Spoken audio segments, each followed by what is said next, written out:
Com tudo isso que está acontecendo, mudanças climáticas, catástrofes, crimes ambientais, é importante a gente fazer uma aula aqui para discutir, para a gente tentar entender onde que o ser humano começou, em que momento da história o ser humano passou a se preocupar com o meio ambiente, com o clima e com o meio ambiente.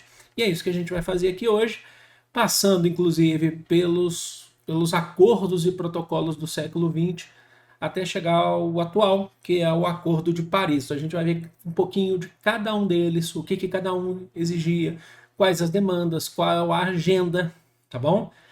Então, se vocês quiserem que eu deixe esse PDF, eu deixei ele aqui na descrição aqui para vocês, se vocês quiserem. Já vou deixar para vocês aqui, para vocês baixarem. É um documento importante, legal, pode ajudar em redação e pode ajudar a entender melhor a nossa sociedade, que é muito importante para a gente poder cuidar da nossa natureza e cuidar da nossa sociedade.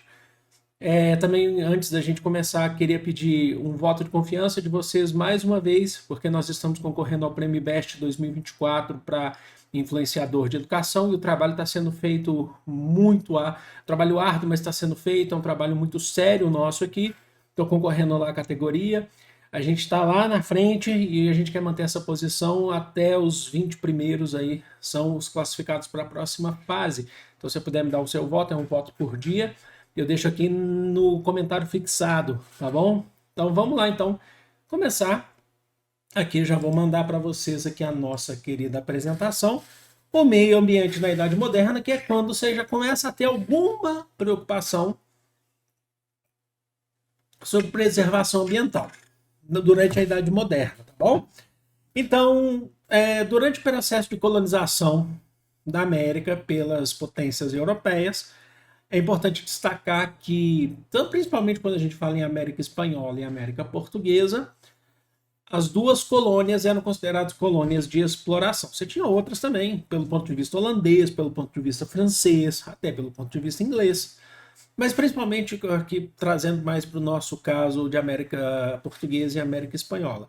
Vamos só lembrar que o Brasil ele era uma colônia de exploração de Portugal.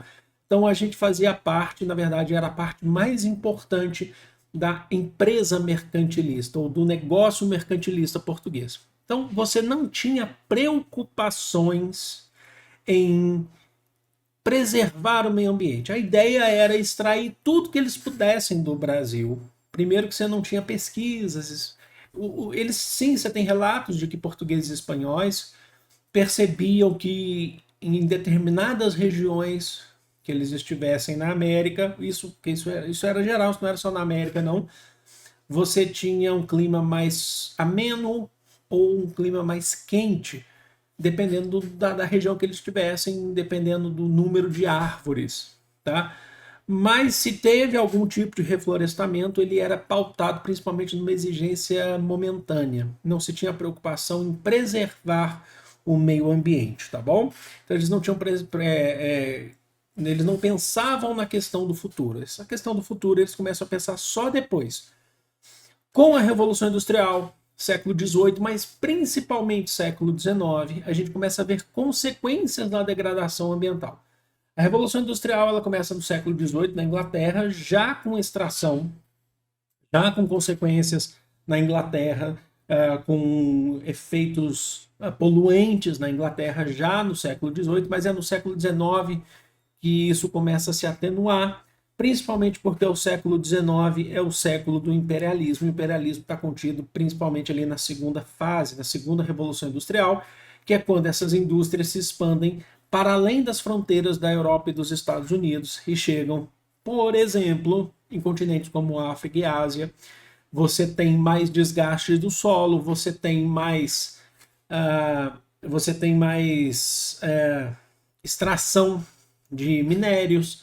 Você tem a segunda revolução industrial inclusive a revolução inclusive de fontes energéticas fósseis. Então a gente está falando do petróleo e já começa-se a ter então uma preocupação maior porque é perceptível na vida das pessoas que a natureza, ela, se a gente não cuida, essa natureza, ela acaba, ela não vai se repor por si só, tá bom? E aí é importante destacar que, nesse contexto, século XVIII e XIX, é o contexto do iluminismo, século XVIII principalmente. Quando você tem o iluminismo, significa que a gente está tendo uma exploração do fator conhecimento, uma exploração maior da razão, a ciência. E isso deve vir ao encontro de pesquisas ou de estudos mais aprofundados, sem achismos, do porquê que o meio ambiente, quando ele não é preservado, ele pode ser prejudicial para a nossa humanidade, ele é prejudicial para a nossa sociedade. Então, o iluminismo ele tem uma parcela importante nesses estudos. Ao mesmo tempo, fica aqui uma contradição, porque é uma relação dialética, o iluminismo também é muito importante para a Revolução Industrial. Aqui a gente começa a entrar num ponto de embate entre indústria e meio ambiente conseguem, principalmente quando se fala do século XVIII e XIX, conseguem andar paralelamente sem uma pegar na outra, sem uma prejudicar a outra?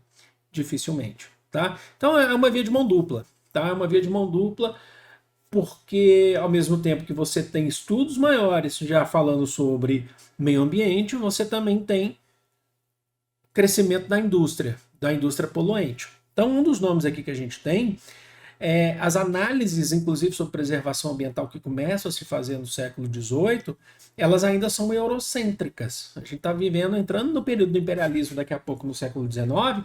Você tem um naturalista, que é o George Louis Leclerc, que é o Conde de Buffon. Vocês já leram algum texto do Conde de Buffon? Eu li no tempo de graduação. É extremamente preconceituoso e eurocêntrico. Eles colocam, isso aqui você já está entrando numa fase do século XIX que daqui a pouco vai convergir com o imperialismo. Ele está no século XVIII, tá? O Buffon, o Conde de Buffon. Mas seja, ele já coloca de que a Europa, ele já incumbe a Europa de responsabilidade por salvar a humanidade. Ao mesmo tempo, porque ele era naturalista, inclusive, mas ao mesmo tempo reduz a expectativa sobre outras sociedades. Então, lembre-se, é uma questão contraditória entre a questão do iluminismo. Ao mesmo tempo, você já começa a ter estudos sobre preservação ambiental, do outro lado, você tem também a questão da indústria. O Conde de Buffon está falando de preservação, por exemplo, na Europa, mas que se dane as outras nações. Ele era extremamente eurocêntrico, tá bom? Vamos lá, gente. Seguindo aqui, para poder exemplificar isso aqui no Brasil, nós temos aqui um mapinha com essa parte em amarelo que vocês estão vendo, só como exemplo da Mata Atlântica original no Brasil, da Mata Atlântica, tá? Não estamos falando de floresta amazônica aqui não. Em 1500, essa parte em amarelo. Mata Atlântica original no Brasil. Enquanto que atualmente, aqui você tinha 100% de Mata Atlântica. Atualmente, 7,8% da Mata Atlântica, e é um espacinho que a gente quase não vê, que são os pontos em verde aqui, certo? Devido à degradação ambiental, para exemplificar o quanto que a colonização europeia não se preocupou com nenhum tipo de preservação ambiental. Isso aqui também não é mistério para ninguém, não é segredo para ninguém. A gente entra no século XX e XXI. O século XX e XXI começa a ter mais preocupação, e é aqui que a gente passa a ter preocupação de fato com o meio ambiente, visto que coisas aconteceram no século XX e XXI. No século XX, por exemplo, logo no começo, em 1914, a gente tem a eclosão da Primeira Guerra Mundial. E o que é a eclosão da Primeira Guerra Mundial, se não uma disputa pelas nações imperialistas, uma disputa das nações imperialistas, e isso você também já pode levar para a Segunda Guerra Mundial, porque também é uma disputa entre nações, tá? Que é consequência direta da Primeira Guerra Mundial, certo? Pós Segunda Guerra Mundial, que vai de 39 até 1945, a gente entra na Guerra Fria. E as nações beligerantes, as potências beligerantes, e aqui a gente está falando de Estados Unidos de um lado e União Soviética do outro, se preocuparam muito na formação de indústrias. Indústrias de guerra, sejam indústrias bélicas, mas outras indústrias também, apesar dos grandes avanços tecnológicos e científicos, você também teve muita pouca preocupação com preservação ambiental, afinal de contas era um período de várias guerras acontecendo no mundo. Isso tudo que eu falei para vocês, deixa eu me ajeitar aqui, minha cadeira faz um barulhão, né? Mas isso tudo que eu falei para vocês nos leva a crer que os protocolos internacionais, eles surgem na Guerra Fria. Eles surgem na Guerra Fria para poder preservar o meio ambiente e reduzir a emissão de gases do efeito estufa. Mas elas são muito recentes, vocês não têm noção. A primeira grande conferência de preservação ambiental aconteceu em 1972 em Estocolmo, na Suécia, também conhecida como Conferência das Nações Unidas sobre o Meio Ambiente e Desenvolvimento Sustentável. É muito recente. Isso aqui aconteceu 10 anos antes de eu nascer. Eu nasci em 1982. Eu sou novo, vai.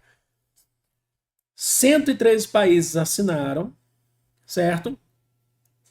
E a Conferência de Estocolmo, ela é importante, mas ela não é definitiva. Nenhuma delas, na verdade, é definitiva porque elas tentam estabelecer metas até um determinado período de tempo.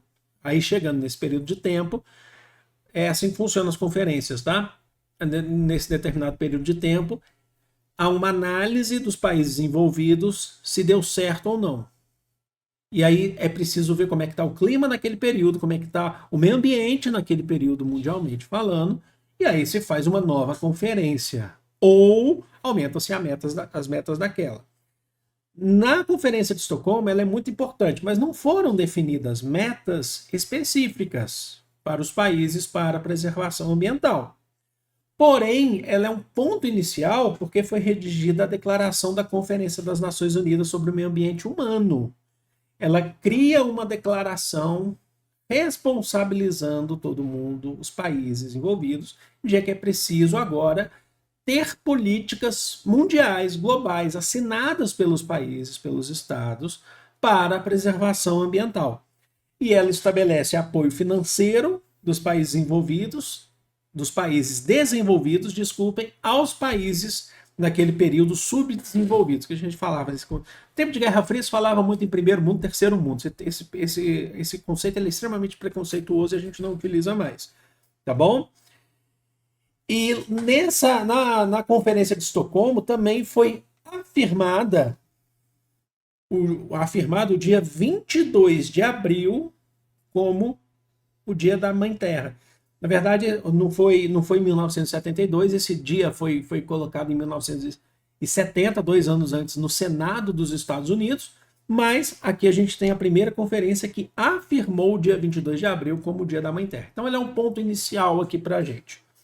Seguindo aí, nós temos, olha, muito tempo depois, você tem conferências paralelas nesse processo, tá? Você tem ao longo desse processo aqui, a gente está passando naquelas que são principais. Quando eu digo principais, são aquelas que pegam tudo que aconteceu, por exemplo, entre 72, que é a Conferência de Estocolmo, até a ECO 92, que dá aí um espaço de 20 anos, você tem conferências ali menores acontecendo, discussões menores não, são discussões importantes, mas em menor escala, em número de países envolvidos. Quando você tem uma conferência, aqui em grau de importância que eu estou colocando, significa que há um acúmulo de tudo isso para ser colocado agora nessa conferência. Ela centraliza o que foi discutido nesses últimos anos.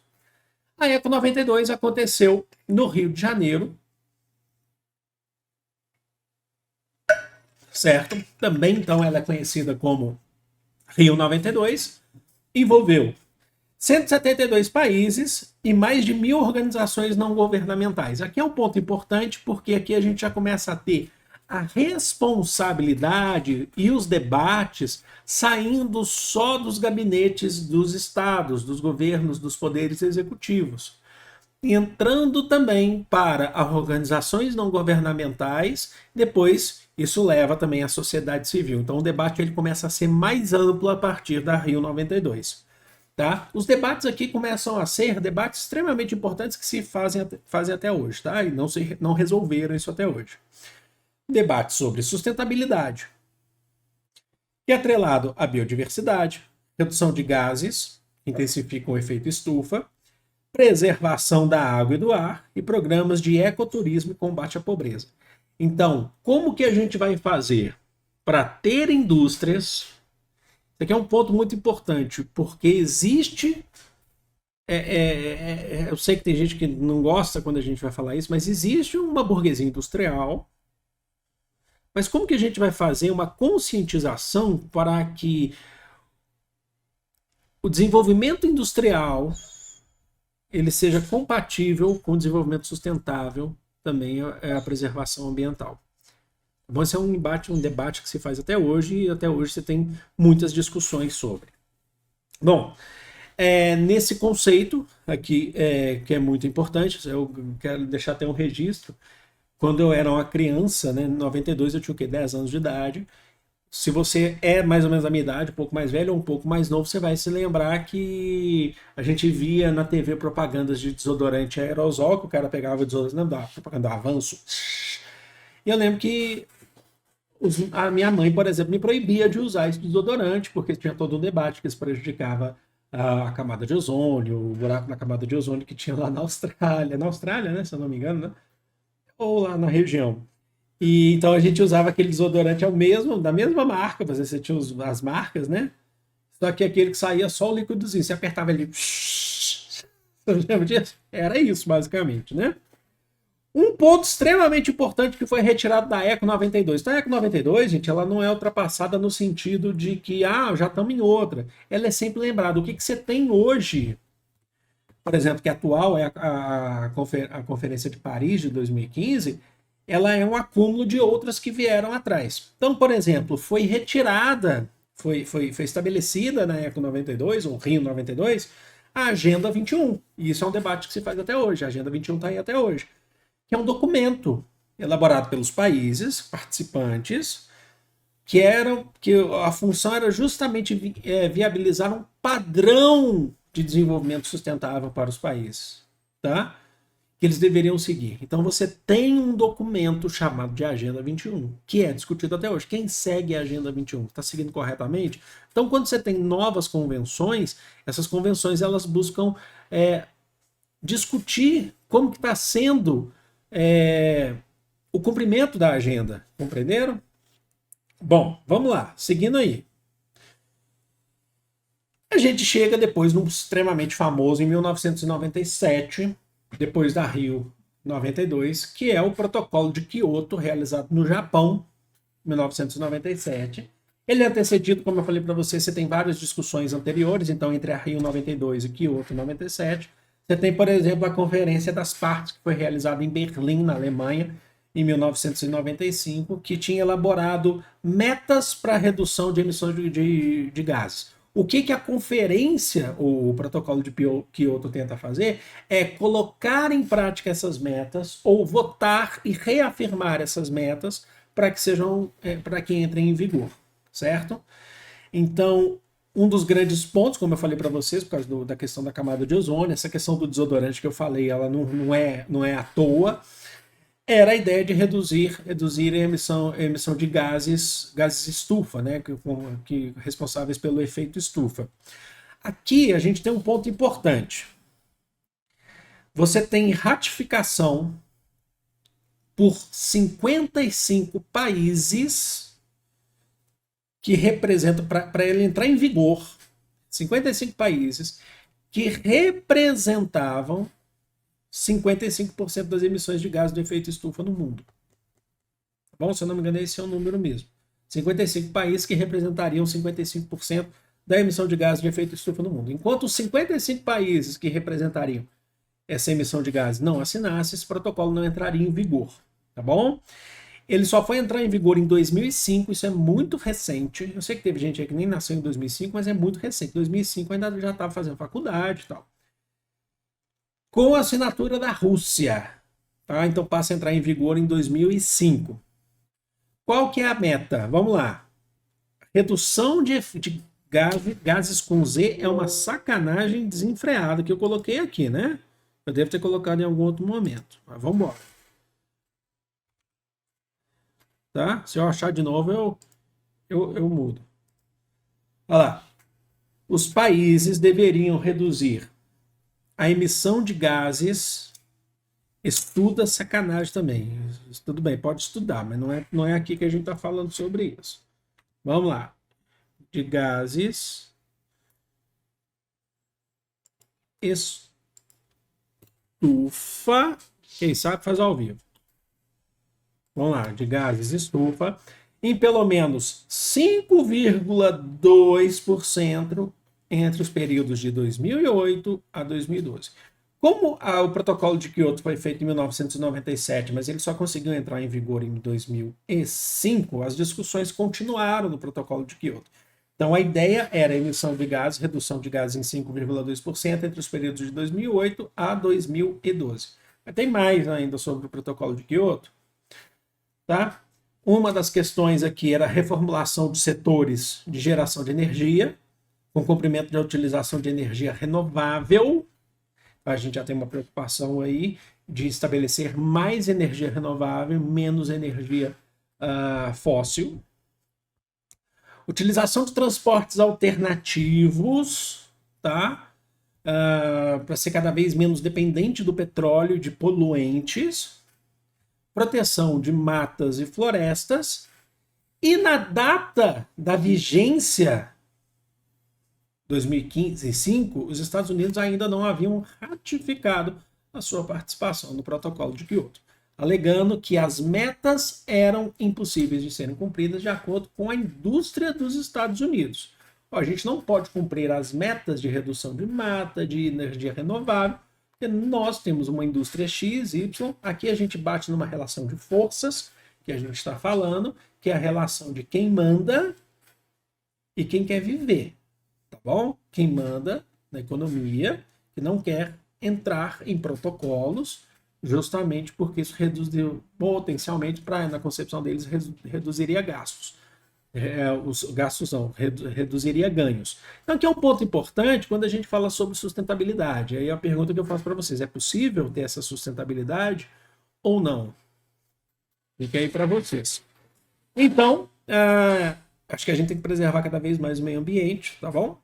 Então, eles alegaram incompatibilidade. E tem uma outra coisa: eles criticaram a ausência de metas para países em desenvolvimento, porque esse aqui é um ponto importante que foi definido no protocolo de Kyoto, que inicialmente os países em desenvolvimento, a gente não está falando agora de terceiro mundo, que não existe Guerra Fria mais. Os países em desenvolvimento inicialmente não tinham metas a cumprir. Porque uma série de motivos eles precisavam primeiro cuidar de suas próprias economias, passarem a ter um desenvolvimento maior e depois cumprir as metas. Os Estados Unidos fez essa crítica, mas como uma justificativa para não ratificar o protocolo de Kyoto de 1997, tá bom? Vamos lá. Acontece depois em Joanesburgo, no ano de 2002, África do Sul, a Rio+10, certo? Ela também é conhecida como Cúpula Mundial sobre o Desenvolvimento Sustentável. Assinaram 189 países.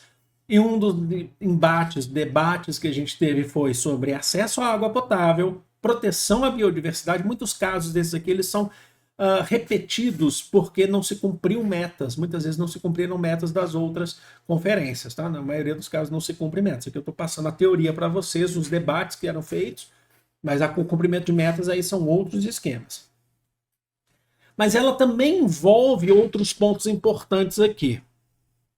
Aqui, pela primeira vez, numa conferência grande sobre meio ambiente, a gente também está relacionando com desigualdades sociais e pobreza. Então, ela também tem um dos objetivos da Rio+10, o combate à fome, ao crime organizado e aos conflitos armados que estavam acontecendo, que ainda acontecem no mundo inteiro, principalmente quando se fala no continente africano. Tá bom? A ideia era reduzir a pobreza mundial até o ano de 2015. 2015 foi o ano que aconteceu, inclusive, o Acordo de Paris, tá bom? Ele entra em vigência em 2016, mas ele acontece em 2015. E aqui você já começa a ter as discussões sobre o esgotamento de combustíveis fósseis. E aqui que você começa a ver um boom, na verdade já está acontecendo antes, de países no Oriente Médio, por exemplo, investindo em turismo por conta da crise de combustíveis fósseis. Então a gente está falando dos Emirados Árabes Unidos, a gente está falando de Dubai, a gente está falando do Catar, vocês sabem disso. Inclusive, há grandes investimentos em turismo nesses países, também como uma das alternativas por conta da redução de combustíveis fósseis, tá bom? Sobre o esgotamento desses combustíveis fósseis, e aí há uma discussão sobre tentar criar fontes de energia renováveis, tá, no mundo. E aqui é um ponto importante também da Rio+10, que a gente passa a ter parcerias público-privadas para cumprir o cumprimento de metas.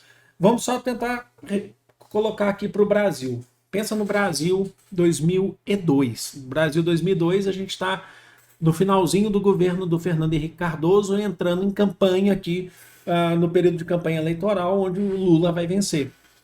Aqui a relação de iniciativa público-privada está muito forte no Brasil. É período de grande força do neoliberalismo em países em desenvolvimento. Então, na África, por exemplo, não é à toa, tá? Acho que é muito importante também destacar isso, que a África do Sul recebeu a Copa do Mundo de 2010. O fato da Rio+10 ter sido na África do Sul, ter sido em Joanesburgo, na África do Sul, mostra que existiam uns debates sobre sustentabilidade naquele país. Agora, conseguiram? São outros esquemas. Há quem diga, por exemplo, que a Copa do Mundo de 2010 falavam que iam trazer esse desenvolvimento, ajudar esse desenvolvimento pelo turismo na África do Sul. A pobreza continuou. Alguns vão falar que ela ainda se agravou ainda mais, as desigualdades pós Copa do Mundo. Então tá tudo relacionado, tá? O Brasil tentando, inclusive, nesse período aqui, sediar uma Copa do Mundo também, e vai conseguir também por conta das suas participações em acordos internacionais. Quando um país ele participa, ele cede, né, para acordos internacionais, ele mostra que ele está em desenvolvimento, muitas vezes também ele é apto a sediar eventos esportivos, justamente por conta de atender a exigências, tá bom? Então vamos lá, gente. E aí a gente tem a Rio+20. Essa aconteceu no Brasil, essa aconteceu no Rio de Janeiro, certo? Ela aconteceu em 2012, então 10 anos após a Rio+10. Ela também é conhecida como Conferência das Nações Unidas sobre Desenvolvimento Sustentável, assinaram 193 países. O debate sobre o que estava acontecendo já na Rio+10, ele cresce aqui com debate sobre redução de desigualdades sociais. Então não é o clima e as desigualdades. Quando você tem um clima desfavorável, você tem um meio ambiente desfavorável, ele é mais prejudicial a quem? Responde para mim. Para o rico? Não. Para o pobre.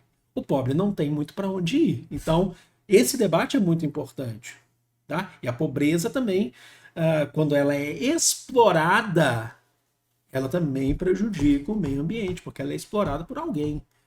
Não é o pobre que está prejudicando, mas o pobre, ele está sujeito, por exemplo, a uma grande indústria que degrada o meio ambiente. Compreendendo? Então você tem um desenvolvimento, um debate sobre desenvolvimento sustentável com energia limpa, e um debate que se teve muito forte na Rio+20 é a criação de uma organização mundial do meio ambiente, tentando tirar um pouco a responsabilidade da ONU para fiscalizar melhor as ações dos países no cumprimento à Agenda 21. Lembra que a gente marcou a Agenda 21 lá atrás em vermelho? A Agenda 21 é importante, que a gente marcou a Agenda 21 lá na COP 92? COP não, desculpe, na ECO 92? Rio 92? Pois é, está aqui ainda. Você teve críticas contrárias à participação do Irã. No Rio de Janeiro você teve manifestação, inclusive, movimento feminista pesado ali, inclusive pesado, falo assim, em peso, chegando para criticar, falando que esses debates estavam sendo muito mais entre estados, mas precisava dar voz ao povo, precisava dar voz às mulheres, e o debate sobre as críticas à presença na época, presidente do Irã, Mahmoud Ahmadinejad, que era um parceiro comercial do Brasil, naquela altura. E então você tinha críticas à participação do Irã, tá bom? Que é um dos países poluentes também. Agora, chegamos no Acordo de Paris de 2015, o atual acordo, tá bom?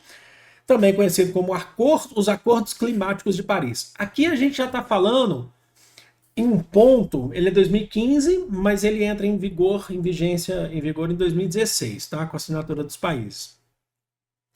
Aqui a gente já tem um debate pesado, muito grande sobre aquecimento global. Tá perceptível. Tá perceptível. Os estudos comprovam sobre a questão do aquecimento global e que as altas temperaturas do planeta Terra têm a ver com as políticas que são implementadas que pouco beneficiam o meio ambiente. Tá bom? Então a gente está falando, por exemplo, no caso do Brasil, você está falando de agronegócio, você está falando de políticas que flexibilizam para o proprietário de terra, inclusive o desmatamento, compreendendo? Então, você teve já tempo de 2010 ali o novo Código Florestal que flexibilizava esse desmatamento. E aí o que a gente tem? Aconteceu em Paris, né, na França, o compromisso dos países em reduzir os gases de estufa. Então, estamos lá de novo discutindo sobre isso. Sem distinção aqui, olha só que importante, diferente lá do protocolo de Kyoto. Sem distinção entre países desenvolvidos ou em desenvolvimento. A meta é para todos. Tá bom? Redução, a ideia é a redução das altas temperaturas provocadas pelo aquecimento global. Está vivendo isso. Vocês vivem me reclamando de calor aqui. Se fosse outros tempos, talvez o calor tivesse menor. Gente, deixa eu explicar. Isso aqui é importante também falar da minha vida para vocês, que eu tenho 41 anos. Eu percebo, assim, olhando assim, o clima ficou muito mais quente ao longo desses 40 e tantos anos, tá? Olha lá, a cada 5 anos, os países deverão aumentar as metas da redução de emissão de gases. Tá? Então, passaram 5 anos da vigência do Acordo de Paris, a gente aumenta a meta, tem que ver como é que a gente cumpriu essa meta. Se a gente cumpriu ou não, a gente tem que aumentar essa meta, tá bom? Então, esse Acordo de Paris ele tem que ter uma vigência maior, tá? E aí os países têm o comprometimento de garantir 100 bilhões de dólares por ano para contribuir com a preservação ambiental para a redução das altas temperaturas do planeta até o ano de 2020, isso foi até o ano de 2020, mas também o apoio ao Fundo Verde para o Clima. Então, o Fundo Verde para o Clima é um acordo, né? Foi retirado aqui, mas é uma instituição, uma organização global, onde é um fundo de todos os países que precisam contribuir para ajuda de redução das altas temperaturas para o combate do aquecimento global. Então, tá bom? Então é a responsabilidade que se tem. Vocês lembram que há alguns anos atrás, durante o governo do Bolsonaro aqui no Brasil, você teve embates, por exemplo, da Noruega, da Alemanha, da França, contra, na época, o Bolsonaro, falando que não iam enviar verbas para a preservação da Amazônia, porque justamente o Bolsonaro ele tinha aquele discurso de explorar a Amazônia. Você lembra que ele falou que queria explorar a Amazônia junto com os Estados Unidos? Então, vocês lembram disso? É isso que a gente está falando. Então, os países eles se comprometem a ter uma caixa, tá? A ter um fundo para poder preservar. E o Brasil ele é um grande foco nisso justamente por conta das florestas, tá bom? Vamos lá. Em 2020, os Estados Unidos se retiraram por divergências. Na época era o presidente Donald Trump. Tá? Ele tinha anunciado em 2017 a retirada, se consolidou em 2020, mas depois com a eleição do Joe Biden, em 2019, 2020, né? 2020, em 2021, os Estados Unidos retornaram para o Acordo de Paris. Tá bom? Então você tem agora o retorno do Acordo de Paris. Tudo isso que eu falei não significa que sejam cumpridos pelos países.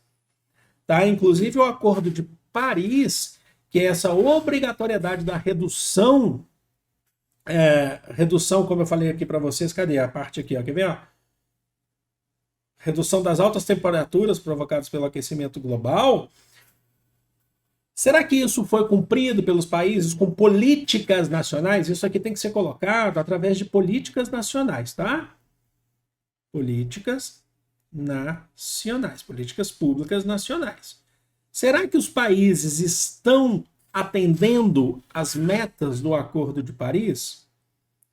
Porque você colocar dinheiro lá é uma coisa. Agora, você atender à meta do acordo climático dentro do seu próprio país é outra. Não adianta eu colocar dinheiro, sendo que eu ainda permito indústrias poluentes no meu país. Grande parte desses países que ratificaram o Acordo de Paris não cumprem as metas, incluindo o Brasil, que faz acordos, replanejamentos ambientais que flexibilizam, como eu falei para vocês, flexibilizam o desmatamento. Ou seja, quando a gente vê o que está acontecendo lá no Rio Grande do Sul, que é triste pra caramba, a gente também precisa pensar que no mundo, quem está cumprindo o Acordo de Paris para ter essas altas temperaturas? Para a gente ter, por exemplo, um efeito de Laninha e El Ninho. Compreenderam? Então tá aí para vocês. Deixa eu voltar aqui para nossa cena. A aula ficou grande, não imaginava que ia ficar tão grande assim. Mas se vocês quiserem, eu deixo esse material aqui para vocês. Vou deixar aqui na descrição, é só baixar. Não esqueça de também votar em mim lá como influenciador de educação no Prêmio Best 2023. É um grande prazer estar aqui com vocês. Eu amo vocês de coração. Um grande beijo. Fui!